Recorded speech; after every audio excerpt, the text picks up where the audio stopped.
Hi friends, நான் என்னதாமோ பண்ணி பார்த்துட்டேன். மறக்கணும் அப்படிங்கிறதுக்காக என்னை ஃபுல்லாக கூட நான் டைட்டாக தான் வச்சுருக்கேன். நிறைய இடங்களுக்கு ஈவன் போயிட்டுருக்கேன், ஓடிட்டுருக்கேன்னு கூட சொல்லலை.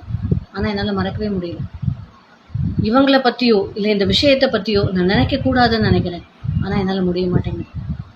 இப்படி எத்தனை பேர் இங்கே புலம்புறீங்க ஃப்ரெண்ட்ஸ்? முக்கால்வாசி பேர். நீங்கள் பண்ணுற தப்பு என்ன தெரியுமா? எதை மறக்கணும் அப்படின்னு நீங்கள் நினைக்கிறத யோசிக்கிறத விட்டுட்டு நான் எதை நினைக்கணும் அப்படிங்கிறத யோசிக்கணும்.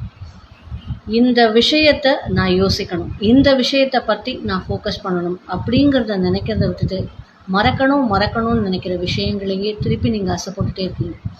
ரீசைக்கிள் பின்னில் தூக்கி போட்டுட்டோம் அப்படின்னா அதை திருப்பி ஆசைப்படக்கூடாது.